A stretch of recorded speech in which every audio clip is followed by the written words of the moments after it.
I walked into the ballroom and 200 people screamed surprise. Ice sculptures, a live band, top-shelf open bar. My mother rushed over with tears in her eyes. "Happy birthday, sweetheart. You work so hard. You never celebrate yourself. So we did it for you." I was confused. I hadn't planned anything, but okay, maybe they actually did something nice. Then the venue manager handed me a leather folio. $53,000. Due on signing. I flipped to the signature page. That was my name. But it wasn't my handwriting. "Ever been thanked for generosity you never agreed to?" I smiled. I hugged everyone. I cut the cake. And when I got home, I opened my laptop and pulled up a folder I've kept for years. Because I save everything. Bank statements, emails, texts, contracts, transfer logs. And what I found that night didn't just explain the party. It explained the last 6 years of my life. Before we go further, drop a comment. Where are you watching from and what time is it? I want to know who else is up scrolling stories like this at 2 a.m. and hit subscribe. You're going to want to see the receipt I pulled. Let me back up. I grew up as the responsible one. My parents were chaotic. Dad changed jobs every 18 months. Mom spent money we didn't have on things we didn't need. I wore thrift store clothes and worked nights at a grocery store to pay for community college. My younger brother and sister coasted. Mom called them free spirits. She called me the strong one, which was code for, "You'll figure it out." I did, business degree. Then an MBA I paid for myself. By 29, I'd built a consulting firm that cleared 6 figures. And that's when my family started asking for help. A loan here, a car repair there, a cosign on my brother's lease. Family helps family, right? That was Mom's line. Every time, I said yes, over and over. But I'm detail-oriented. It's literally my job. Forensic business consulting. I find patterns in numbers. So I kept a folder. Every Venmo request, every bank transfer, every text that said, "I'll pay you back next month." Shared drive, backed up to the cloud, organized by year, not because I'm paranoid, because something always felt off. The amounts got bigger, the requests got faster, and the repayments, they stopped coming. But I told myself I was helping. I told myself boundaries were selfish. I told myself that if I just gave a little more, they'd finally be stable. The party was the night I realized I wasn't helping them. I was funding them, and they'd stopped asking permission altogether. The next morning, my phone rang. "Mom, sweetheart, did you have fun?" Everyone loved it. I kept my voice level. "Mom, who authorized the $53,000 charge to my business account?" Silence, then a laugh. "Oh, honey, you never throw yourself a party. We wanted to do something special, and you make plenty." "That's not an answer. Did you ask me first?" Her tone shifted. "You would have said no." "Exactly. So you just took it?" My dad's voice cut in. Speakerphone. "Stop being cheap.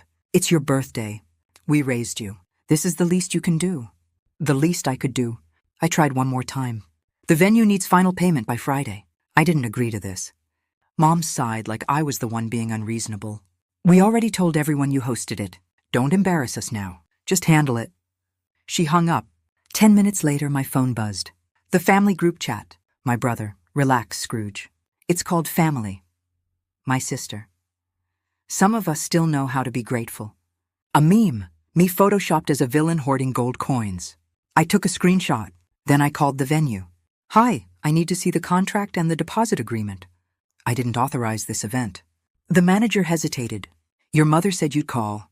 She said you were going through a phase. The deposit check already cleared. I asked her to email me everything. And that's when I saw it. The deposit check was written on an account I'd closed 2 years ago. I logged into my business account that night. $53,000, pending, flagged by the fraud alert system. I called the bank. "We need to verify." The signature looked close enough to pass initial review. "And the venue has a signed contract with your mother listed as an authorized event planner." "She's not authorized." "This is fraud." "That's a civil matter, ma'am. You'll need to dispute it through the vendor." I hung up and called the venue back. They were sorry, but they'd delivered the event. The contract was signed. If I didn't pay, they'd send it to collections. My business credit score, my reputation, all at risk. Then my cousin, a lawyer, sent me an email. Subject line, "Cease and desist. Pursuit of this matter constitutes harassment and potential elder abuse. Recommend you resolve this privately." Elder abuse. I stared at the screen. I thought about just paying it. That's what I always did. Make the problem go away. Keep the peace. But this time, something stopped me. I opened my folder, the one I'd been keeping for 6 years, and I pulled every bank record, every transfer, every email, every text, because I had something they didn't know about, a paper trail, and a very specific clause in my operating agreement that required dual sign-off on any charge over $10,000. For one night, I let them think they'd won. I spent the next day pulling records. First, the signature. I overlaid my real signature with the one on the venue contract. The loops were wrong. The slant was off. The pressure points didn't match. It was a forgery, a decent one, but still a forgery. Second, the deposit check. Account number ending in 4732. Closed, April 2022. Check number 1847, never issued by me. The bank had flagged the check as irregular, but the venue cashed it anyway and applied it as a deposit. Then came the final charge, routed to my business account using a phone authorization. Except I never made that call. I pulled the venue's phone records. My attorney subpoenaed them later, but that morning I just asked nicely. The call came from my mother's cell. She'd impersonated me. Then I found the email. My mom had forwarded the venue contract to my sister a week before the party. The subject line? He'll find out Friday. By then it's done. He won't make a scene. I sat there for a long time. Then I forwarded the email to my attorney. Subject line? Fraud. That was receipt number 1. But something told me this party wasn't the beginning. It was just the first time they'd been sloppy enough to leave a trail I could follow. So I kept digging. 2 days later, my family found out I'd hired an attorney. And they lost it. My mom called everyone we knew. Church friends, neighbors, my old college roommate. The story she told? I was cutting off the family, hiding money, threatening to press charges over a birthday gift. My phone filled up with texts. Hey, is everything okay? Your mom said you're going through something. I'm here if you need to talk. Family stuff is hard. My sister posted on Facebook. Some people get a little success and forget who sacrificed for them. Vague, calculated 300 likes.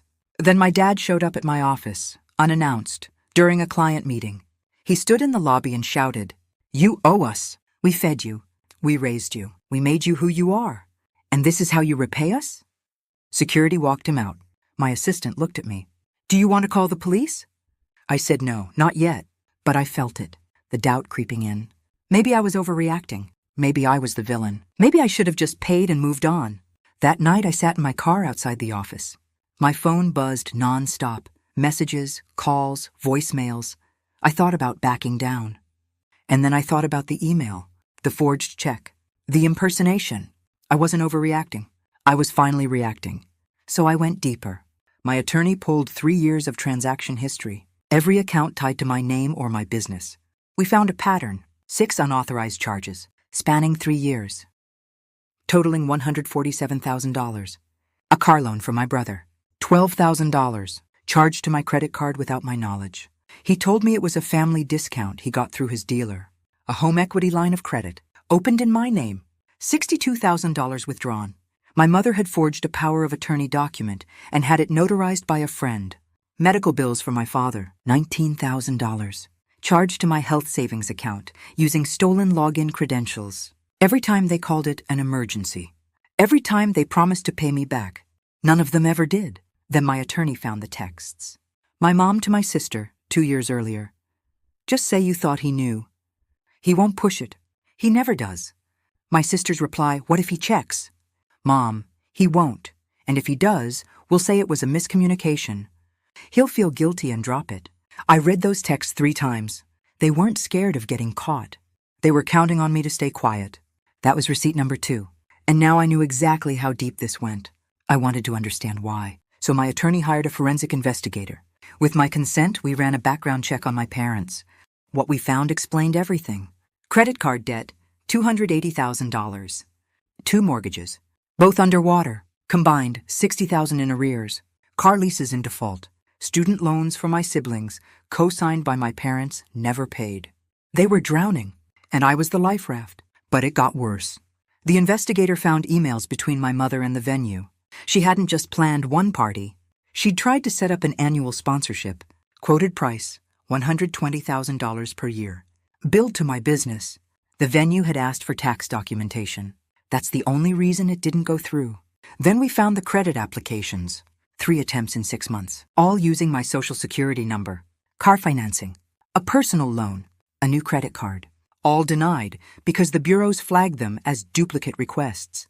She'd been trying to open lines of credit in my name. My attorney looked at me. They don't see you as their daughter. They see you as an asset, one they can borrow against indefinitely. I wasn't angry anymore. I was clear. And clarity is a lot more dangerous than rage. I met with my attorney and a forensic accountant the next morning. They laid out my options. You have enough evidence to file criminal charges. Identity theft, forgery, fraud, all of it. I asked what that would look like. Police report, investigation, possible jail time for your mother. Your father could be charged as an accessory. I sat with that. Then I asked about the other option, civil settlement. You set the terms. They agree, or you refer it to the district attorney. We built the plan. Step 1, file a police report. Create an official record. Step 2, freeze my credit and my business EIN. Lock down everything. Step 3, send a cease and desist. Bar them from using my name, image, or financial identity.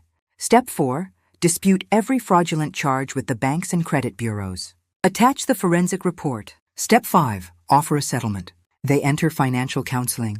They repay $10,000 over 5 years, $200 a month. Or I proceed with a criminal referral. My attorney asked how far I wanted to take it. I looked at the spreadsheet, the emails, the forged documents. Far enough that it stops. Not far enough to destroy them. He nodded. That's the right line. We filed the police report that afternoon. The letters went out certified mail on Monday. By Wednesday, my phone was ringing nonstop. I didn't answer. My attorney did. My family demanded a meeting. My mom called it a mediation. I agreed, but I brought my attorney. They wanted it at my parents' house. I said fine. I showed up with 3 binders. My mom opened the door. Her face was red. She'd been crying. I can't believe you're doing this to us. I walked past her. My dad, my brother, my sister, and my cousin, the lawyer, were all sitting at the dining room table. I set the binders down. My attorney sat next to me. We're here to present evidence of identity theft and fraud and to offer a one-time settlement. My dad leaned back. This is ridiculous. You're going to sue your own family? My attorney opened the first binder. Let's start with the party. I pulled out the forged signature, projected it on my laptop screen. This is the signature on the venue contract. Here's my real signature. They don't match. That's forgery. My mom shook her head. It was a surprise. I did my best. My attorney cut her off. Mrs. Carter, please wait until we're finished. Next page, the closed account. This check was written on an account that was closed 2 years ago. That's fraud. Next page, the phone log. This call, impersonating my client to authorize a $53,000 charge. Also fraud. I kept going. The car loan, the forged power of attorney, the medical bills, the texts, the coaching, the credit applications, every receipt, every document, every number. My sister tried to interrupt. This is insane. We're your family. My attorney held up a hand. Miss Carter, this is a legal proceeding. Please wait. My cousin, the lawyer, had gone completely silent. He flipped through the binder. He knew this was airtight. My mom started crying. We were desperate. We didn't know what else to do. I looked at her. So you committed fraud. Multiple counts. Over 3 years. Desperation isn't a blank check. My dad stood up. This is what we get for raising you?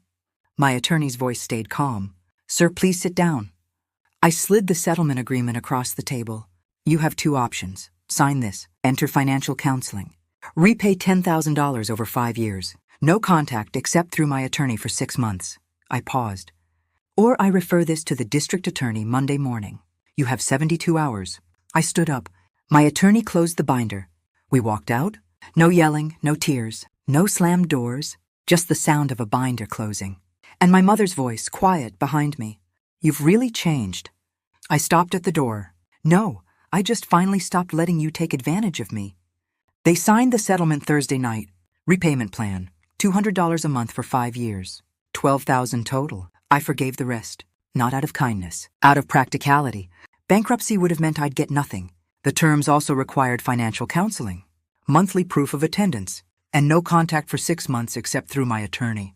I took the settlement agreement to the bank, along with the police report. The fraud dispute team reversed the party charge within a week. The venue got their money back from my account, then pursued my family for breach of contract. They settled that separately. $8,000, payment plan. My brother stopped posting on social media. My sister unfriended me. My cousin, the lawyer, never spoke to me again. I didn't go to Thanksgiving that year. Or Christmas. I started therapy instead.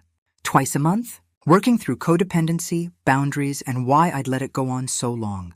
I took the money I recovered, $41,000 after legal fees, and donated $25,000 of it to a financial literacy nonprofit, one that helps first-generation college students learn how to manage money and protect their credit. I kept the rest in an emergency fund, a real one that only I control. A year later, my mom sent me an email. It was short, 3 lines. I hope you're doing well. We're keeping up with the payments. Take care. No apology, but no new asks either. I wrote back one sentence. I hope you're getting the help you need. That was it. I didn't need her to understand. I didn't need her to apologize. I needed her to stop. And she did. Here's what I learned. Boundaries aren't cruelty. Silence isn't weakness. And keeping receipts isn't paranoia. It's self-preservation. I still keep that folder, just in case. And I sleep better for it. So here's my question for you. Was I too harsh? Or was I too soft? Drop your honest take in the comments. And tell me, what's the wildest thing a family member ever did with your money? If this story helped you see your own situation more clearly, hit subscribe. Because I've got more receipts, more justice, and more proof that you're not crazy for protecting yourself. One last thing. This is a fictionalized dramatization based on real experiences. It's not legal or financial advice. If you're dealing with identity theft or family financial abuse, talk to a licensed attorney in your area. Thanks for watching. And remember, you don't owe anyone access to your peace.